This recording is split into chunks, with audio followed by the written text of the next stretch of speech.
LOOKNorth really stands for Leading Operational Observations and Knowledge for the North.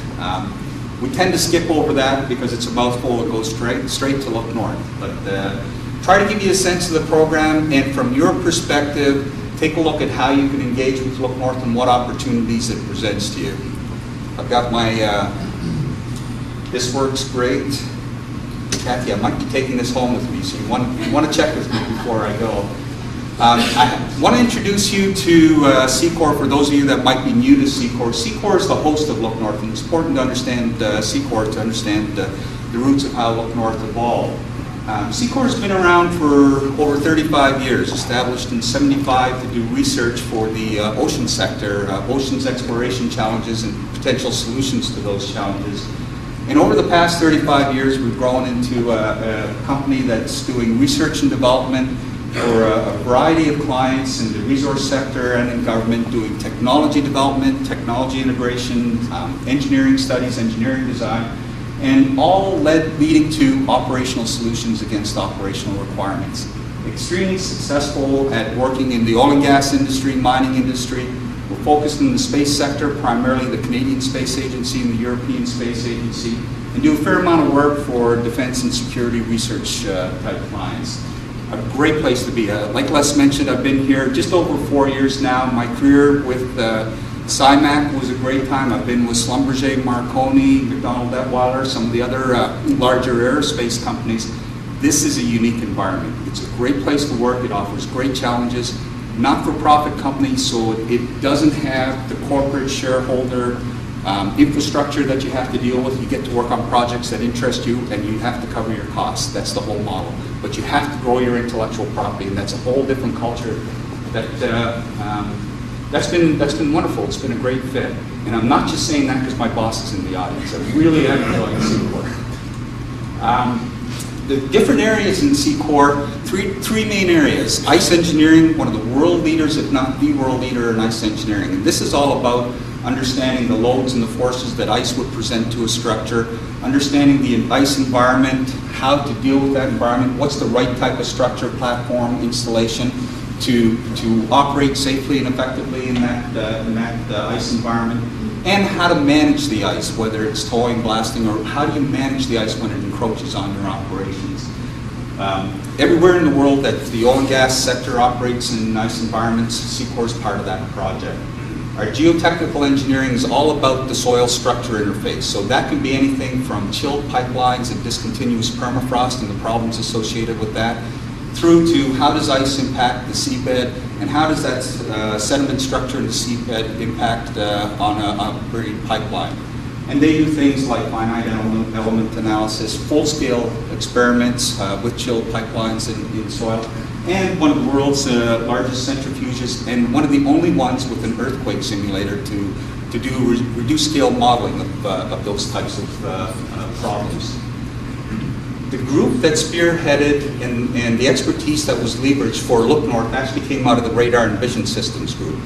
Wide variety of talent here, from things like prototype development through to software development and defense type research on radar systems for looking through walls to find things, all the way through to satellite radar type capabilities. One of the largest companies in Canada in terms of applications development around radar satellites. And this was the technology and this is the capability we leveraged when we promoted LOOKNorth. So, what is LOOKNorth? LOOKNorth, very proud of this designation. It's a federally designated center of excellence for commercialization and research. I've had 4 coffees, so I'm on a buzz and I'm talking real fast. Let me know if I'm going too fast, or raise your hand and slow me down. But I'm really enjoying the caffeine high right now. That was a good coffee. There's a heavy emphasis on this round of CSIRs on commercialization, much less on the research element of it. We'll talk a little bit more about that. One of the 27 CSIRs across Canada, one of 5 that was announced in December of 2010 by Minister Clement there in Ottawa. And our partners in there, we couldn't have done this without the province. We had RDC and INTRD commitments and funding.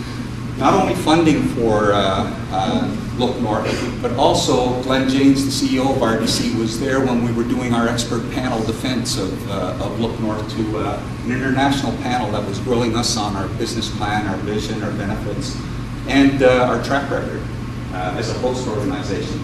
We're new. We launched in we launched in January of 2011, and it's a 5-year program, so we're into our 4th month here. This was a tough process. If you're ever thinking about applying to a CSER, more than happy to help you with, here's the process, here's the challenges you face, here's the things that they're looking for, and all the lessons learned that we had from this process. More than happy to share that with you. I remember that expert panel review in September. That's like doing final exams all over again, and that's not a good feeling. Did you ever have that dream where you wake up and it's like you haven't studied for the exam and you're walking into it? That, even though we had many, many weeks of prep for this, that's still what it felt like walking into that room. But we came out of it all right. LOOKNorth. The vision of LOOKNorth is about sustainable development of Canada's northern resources. The reason it's in that category is when we applied for the CSER, there were 4 different categories that were derived from their Canada Science and Technology strategy. So 4 categories were information communications technology, wireless networks, broadband, all the way into gaming technologies. They actually were looking to promote CSERs into gaming technology. I don't think they meant BLTs. I think it was more the environment, water quality, through to reducing carbon emissions was another category. 3rd category was health and life sciences, neurosciences, biomedical engineering. There are CSERs out there that are focused on not curing cancer, but early detection of cancer and early treatment of cancer. So huge competition in these types of programs. And the 4th category was natural resources and energy, and that's where we focused our application. We were the only one in there, and the 2 subcategories were Arctic resource exploitation and oil sands. Most of the focus of this CSER is on the Arctic northern resource development. The goal of CSER is to enhance the economic, social, and environmental benefit for all Canadians.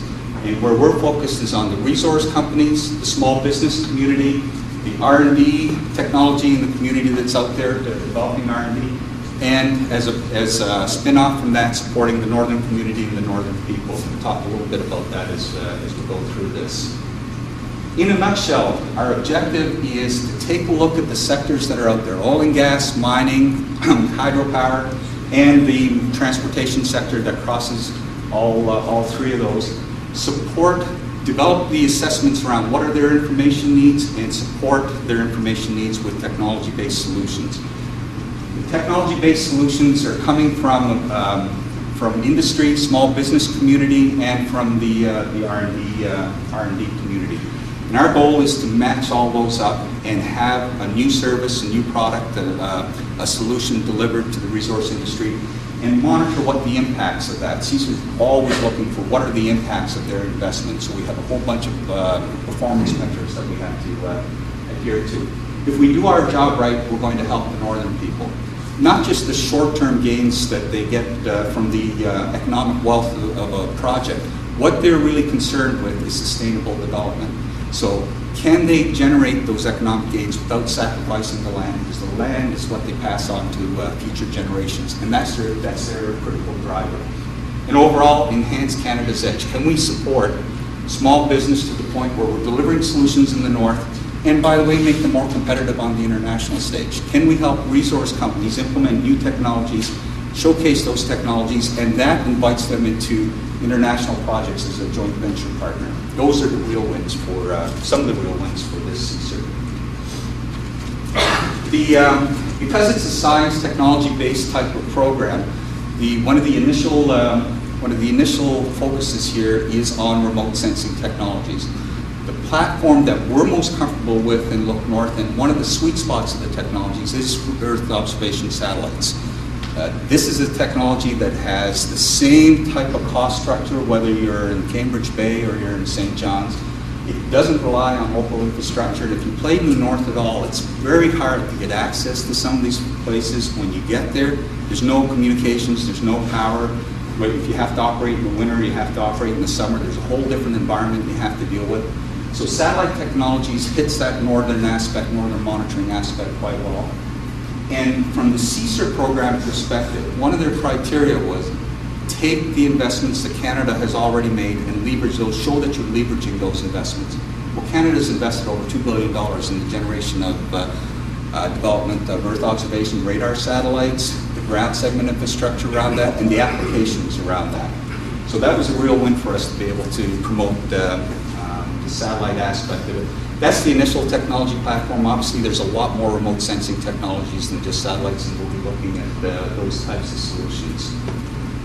To give you an overview of how LOOKNorth interacts with the different communities out there, we'll go through just a couple of slides here. As a center, we're focused primarily on the resource sector and solving problems in the resource sector. This is a little different than the other CSERs. The other CSERs start with what types of technologies can we develop and then find a home. Their commercialization aspect is looking at developments that are already underway and commercializing those.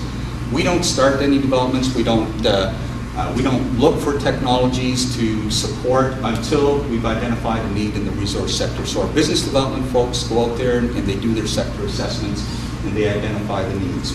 Once they've identified the need, we're in the position then of trying to address that through services that are delivered from the small business community. The Earth observation sector is one small business community that we're focused on.